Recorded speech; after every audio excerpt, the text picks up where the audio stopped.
Salut à tous, aujourd'hui on installe le kit gros frein Pro Limit de chez DECL Concept sur la 4L Proto.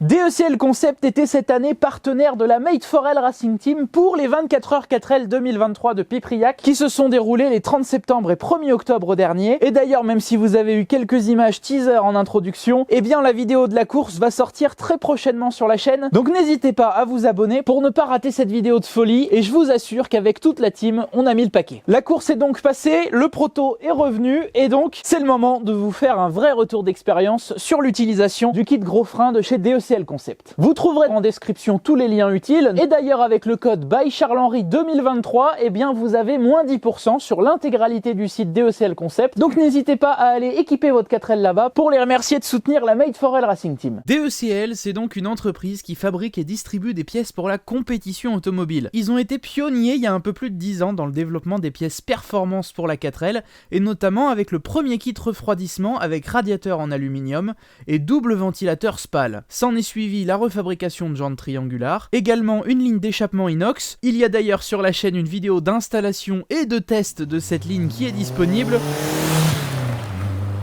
Et donc plus récemment est sorti le kit gros frein performance qui a équipé la 4L Proto pour la course. Durant ces 24 heures de course, on a donc parcouru 1000 km et le circuit faisant près de 1 km, je peux vous assurer que les virages reviennent très régulièrement. Tout le kit gros frein a donc été bien mis à l'épreuve et très honnêtement les résultats sont plus que très bien. Mais ça, on va en reparler une fois que le kit est installé sur la voiture. Bon alors, ce kit gros frein qu'on va installer sur le Proto. On a donc déjà une paire de disques de frein percés, rainurés et c'est les disques qui vont aller se monter à l'avant. Ces disques ils sont traités thermiquement parce que lorsqu'on va utiliser les plaquettes Ferrodo Racing qui peuvent être fournies dans le kit, eh bien tout le système de freinage va beaucoup plus chauffer et donc c'est important que les disques puissent résister à cette chaleur, donc déjà par la composition de l'acier, mais aussi donc grâce au perçage qu'on voit dans les disques et qui permettent donc de dissiper la chaleur. Les rainures, elles sont là pour déglacer les plaquettes lorsqu'elles vont trop chauffer et donc tout ça mis bout à bout, ça fait des disques très performants qui permettent d'obtenir un très bon freinage. Dans ce kit, donc, vous avez aussi un jeu de 4 plaquettes Ferrodo Racing. Par contre, attention, parce que ces plaquettes, elles ne sont compatibles qu'avec les étriers Bendix. Il y a eu aussi des montages Girling, et dans ce cas-là, vous ne pourrez pas installer ces plaquettes. Mais vous inquiétez pas, vous pouvez aussi acheter le kit sans les plaquettes, pour en acheter de votre côté qui sont compatibles avec vos étriers. Et puis comme ça, vous pourrez monter le reste du kit, et vous obtiendrez un freinage qui sera évidemment un peu moins performant, mais vous aurez tous les avantages des disques rainurés ventilés, et puis des autres éléments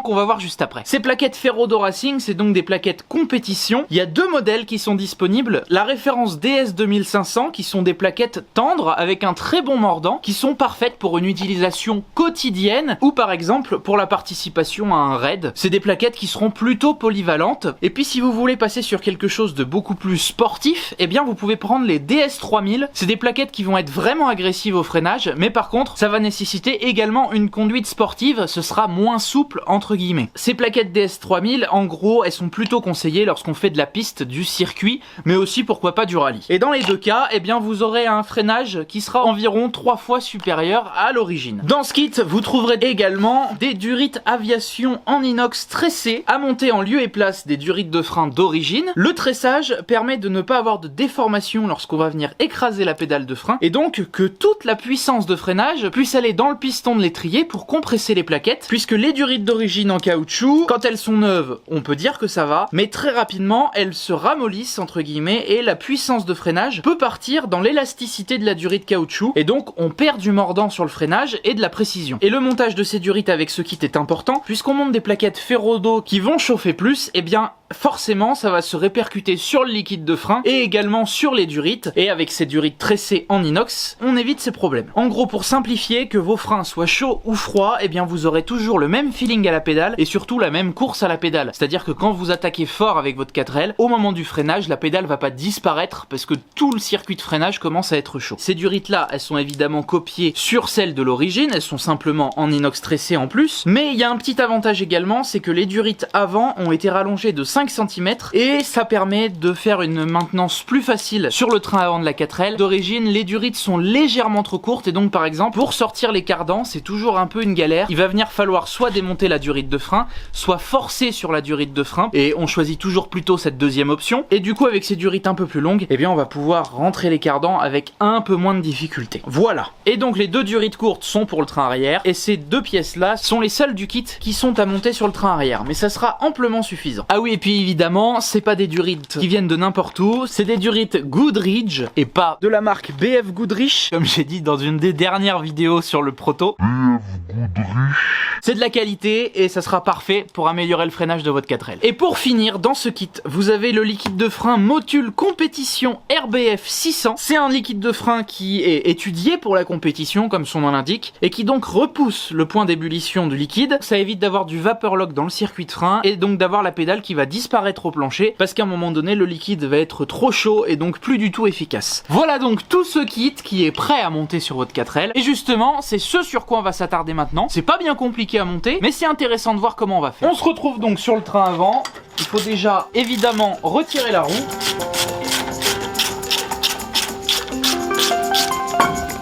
Une fois qu'on a fait ça, on se retrouve donc avec le système d'origine. On a donc le disque de frein, l'étrier de frein, ici l'écrou du moyeu, ça c'est les 6 vis qui tiennent le disque, et après à l'arrière on a la durite souple d'origine de frein qui vient se reprendre sur la partie rigide qui remonte au maître cylindre juste là, et donc c'est toute cette partie là qu'il va falloir démonter et remonter.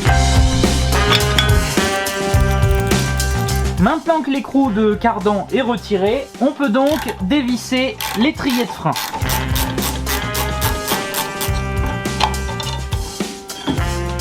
Maintenant que tout ça s'est retiré, il va falloir passer au démontage du moyeu. Pour ça, il va falloir démonter ces 6 vis ici. On retire la dernière vis. Tac. On voit que le disque s'est libéré. Maintenant, pour sortir le disque, il va falloir retirer la partie du moyeu devant. Ça peut être un peu collé, donc ce qu'il va falloir parfois faire, c'est carrément retirer le cardan pour pouvoir taper par derrière. Là, ça fait pas longtemps que je les ai montés, tout ça tout est neuf, donc normalement ça devrait pas avoir trop de mal à sortir.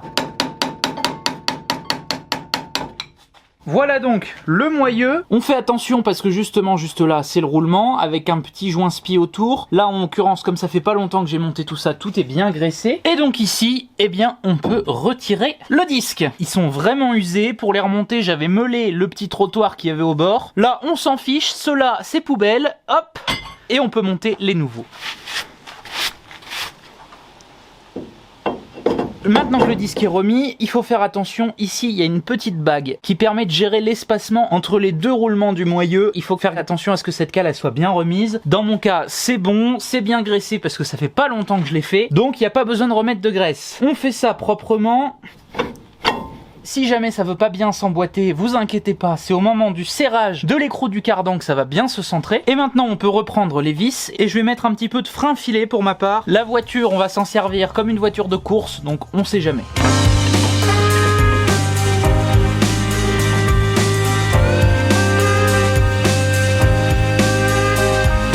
Une fois que c'est serré, on va pouvoir resserrer l'écrou du moyeu. Je sais plus où j'ai mis ma douille de 24. Donc j'utilise la grosse clé de plomberie, mais ça fait tout à fait l'affaire. Et c'est là où il faut bien serrer comme il faut, puisque si ça se trouve votre moyeu c'est mal remmanché dans le porte-moyeu, et donc si vous serrez mal, vous aurez ensuite du jeu, donc n'hésitez pas à bien serrer et à bien vérifier que tout se met bien en place. C'est pas mal, on va pouvoir faire la suite.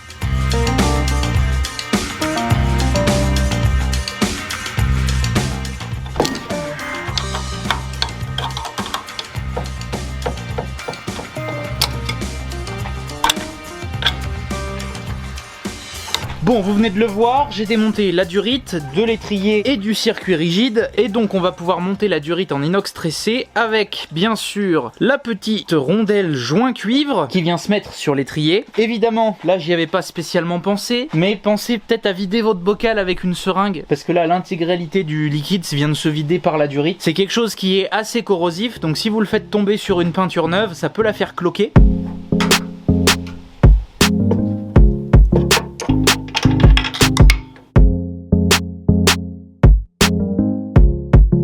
Voilà donc l'étrier de frein remonté avec les plaquettes Ferrodo. On aperçoit ici la marque. Et donc là où il faut vérifier pour votre étrier, savoir si c'est le bon modèle, c'est juste ici au niveau du cylindre. Normalement il y a marqué Bendix dans mon cas. C'est pour ça que je peux installer les plaquettes. S'il y a marqué Girling, eh bien vous ne pourrez pas les monter. Ou alors il faut que vous trouviez des étriers Bendix à monter sur votre 4L. Globalement le système reste le même, hein. C'est juste que c'est pas tout à fait pareil. Pour installer les plaquettes, je vous laisse regarder sur internet. Il y a plein de sites qui regroupent des tutos très détaillé, notamment la 4L de Sylvie. Je vous invite à aller le voir, ça sera bien mieux expliqué que ce que moi je pourrais faire là tout de suite. On va pouvoir du coup réinstaller tout ça. J'ai au préalable bien écarté le piston et les plaquettes. Comme tout à l'heure, je mets du frein filet sur les boulons de l'étrier, c'est presque le plus important.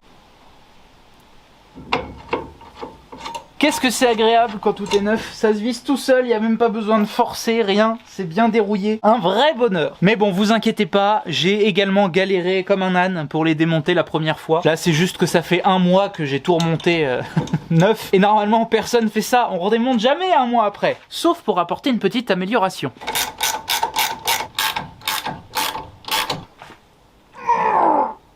Bon, déjà, ça c'est serré. Maintenant, on va évidemment resserrer la durite de frein dans la partie rigide. On fait attention de faire passer la durite au bon endroit. On la cale bien dans le support. Ce que vous pouvez faire déjà, c'est remonter le petit ressort clips qui vient maintenir la durite souple. On est parfait et on peut du coup resserrer la durite rigide. Évidemment, c'est le même filetage, c'est du plug and play.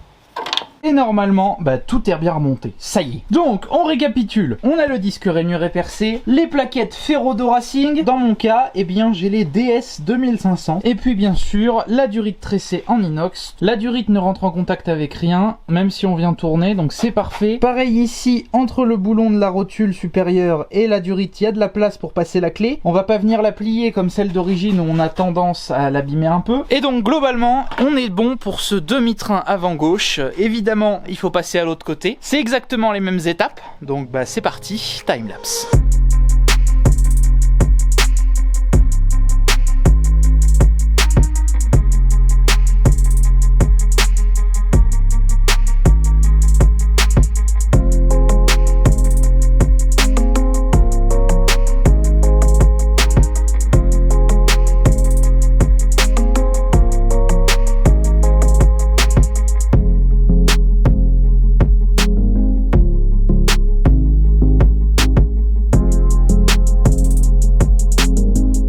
Ça y est, le kit frein est monté sur le train avant. Je vais passer un petit coup de dégraissant frein pour une fois sur les freins. Ça fera pas de mal. Surtout que sur une 4L, quand on démonte le moyeu, on arrive dans la graisse à roulement. Donc il y en a partout. On va maintenant pouvoir s'occuper des durites du train arrière. Donc, je monte la 4L. Mais pas trop parce qu'après ça touche le plafond. On va dessous. Hop.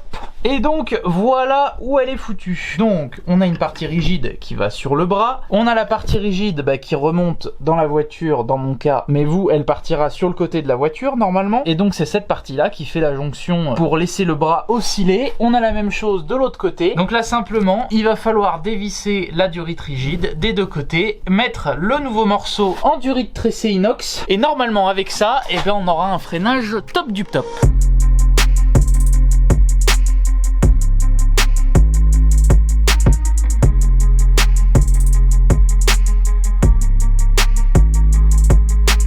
Ça y est, les durites arrière sont montées. C'est un peu plus sportif parce qu'il n'y a pas vraiment de place. Et pour rien vous cacher, quand ça a jamais été démonté, ces choses-là, il y a de fortes chances que ce soit bien compliqué. Ici, on a donc la durite inox tressée qui est montée. C'est les mêmes longueurs que l'origine, donc ça vient pas toucher le châssis à cet endroit-là. C'est parfait. Les petits clips se ressortent pour maintenir la durite souple sont montés. Pareil de l'autre côté, tout est bien installé. Alors forcément, j'avais récupéré depuis le début tout le liquide qui coulait et j'ai shooté dedans au dernier moment, donc bon, bon bah je pourrais pas le remettre dans un bidon, il était propre. Mais de toute façon, justement, on s'en fiche, puisqu'on va remplir le bocal de liquide de frein avec le Motul 600 RBF, le liquide de frein compétition. Ce sera bien plus efficace que ce que j'avais jusqu'à présent. J'avais un DOT 4 tout à fait basique, de voiture de tourisme, on va appeler ça comme ça. Et avec ça, ça devrait vachement mieux correspondre à la 4L Proto. Donc je redescends la 4L, je lui fais une petite purge. Pour savoir comment on fait une purge de frein, je vous laisse aller voir ça sur une autre vidéo de ma chaîne. Dans cette vidéo là, on a fait une purge de frein avec Benjamin justement. Et pour faire une purge de frein, il n'y a pas eu de changement particulier. C'est toujours la même procédure. Voilà, allez, je fais ma purge et puis on attaque les essais. C'est parti, on va pouvoir attaquer les essais. Les deux 4L sont prêtes derrière moi. La 4L Proto avec le kit gros frein de chez DECL Concept. Et puis ma 4L Daily qui elle est équipée avec un montage 100% d'origine. Et comme ça, ça va permettre de bien distinguer la différence entre le kit gros frein et les freins d'origine. Allez, premiers essais, on est dans la 4L d'origine. Allez, c'est parti. On prend la vitesse de croisière, 60 km/h, et au repère, je freine en écrasant les freins.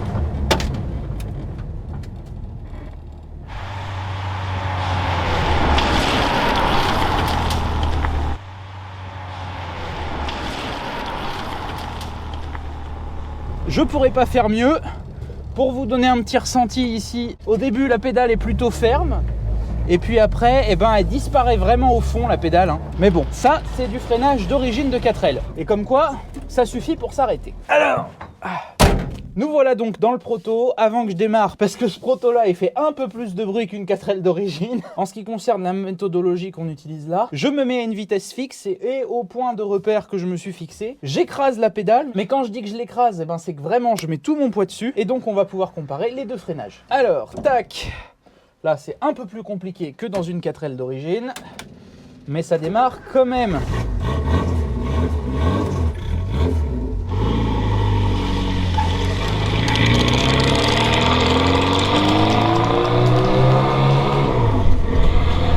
Allez, c'est parti!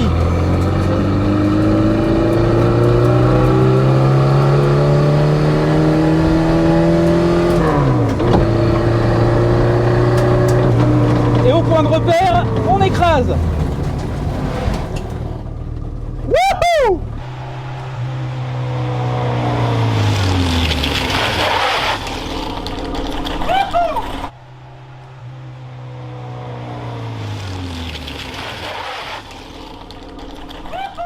Putain, le ressenti, ça n'a rien à voir. Pour être honnête, j'avais un tout petit peu oublié ce que c'était que de conduire ce proto.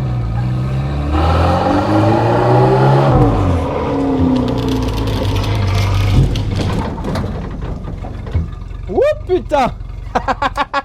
Le ressenti au freinage est incroyable. Déjà, à première vue, rien que là, eh ben, la distance de freinage a l'air bien meilleure. Alors, il faut quand même remettre dans le contexte, on roule pas très vite, mais surtout là la grosse différence c'est au niveau du ressenti de la pédale, c'est-à-dire que c'est précis, la pédale elle disparaît pas au fond du plancher, il y a un vrai feeling à la pédale quoi. On sent qu'il y a du répondant et on sent que surtout on peut doser le freinage, c'est-à-dire que là on peut vraiment, quand on sent que les roues vont bloquer, relâcher légèrement pour que les roues continuent à tourner et que ça se bloque pas et qu'on parte complètement en couille, alors que sur l'autre on est vraiment à fond en bout de course et on a beau appuyer plus fort, il se passe pas tellement autre chose. Honnêtement, ça n'a rien à voir, il y a une vraie différence. C'est quand on a une conduite un peu sportive, je peux vous assurer que c'est un indispensable. Bon, pour y voir plus clair dans la comparaison, on va superposer les deux tests. Et là, forcément, on n'y voit rien. C'est pas facile de freiner exactement au même endroit à chaque fois, et du coup, superposer sans traitement, ça n'a aucun intérêt. Mais si on synchronise les deux points de freinage, là tout de suite, c'est vachement plus parlant. Alors oui, on voit bien que sur la fin du freinage avec le proto, j'ai laissé un peu couler la voiture. Petite erreur de ma part, mais pour ma défense, j'étais déjà quasiment à l'arrêt. Et puis malgré ça, je pense que la conclusion reste la même, le kit gros frein DECL, il freine vachement mieux.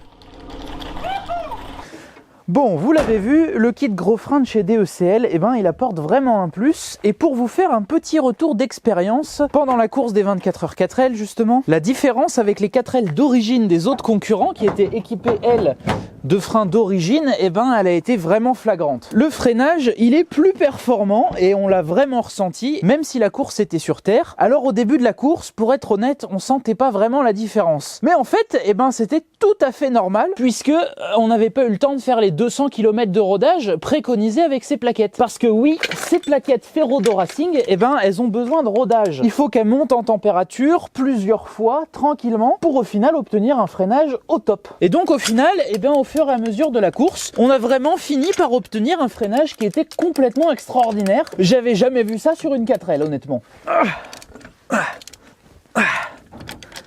Et d'ailleurs, entre les relais pilotes, j'ai eu l'occasion d'aller discuter avec les différentes teams qui étaient présentes avec leur 4L. Et lors des relais, j'en ai profité aussi pour observer un petit peu comment se comportait leur 4L et comment leur 4L résistait à cette course d'endurance. Et j'ai remarqué que pour ceux qui attaquaient très fort, eh ben leur disque de frein était bleui. Et ça s'empirait au fur et à mesure de la course, évidemment.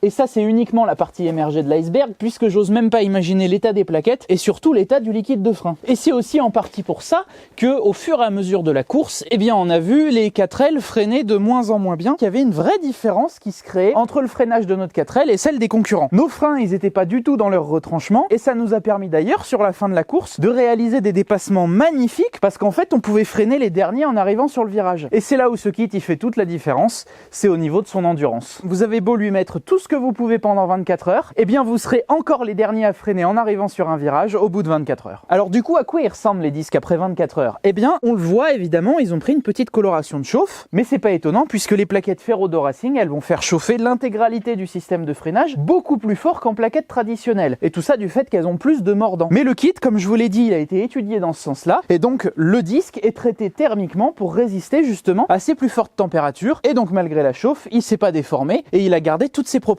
Et au niveau des plaquettes, eh bien, on le voit juste là, le piston n'est pas tant ressorti que ça. On n'est pas sur une usure maximale, et ce malgré 1000 km en écrasant les freins toutes les 20 secondes.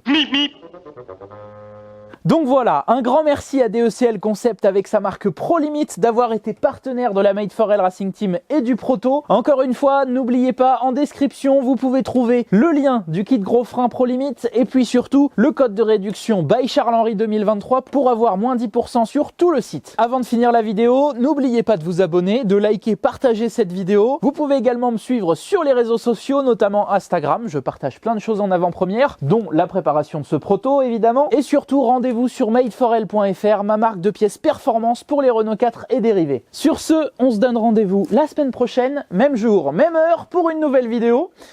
C'était Charles-Henri. Salut!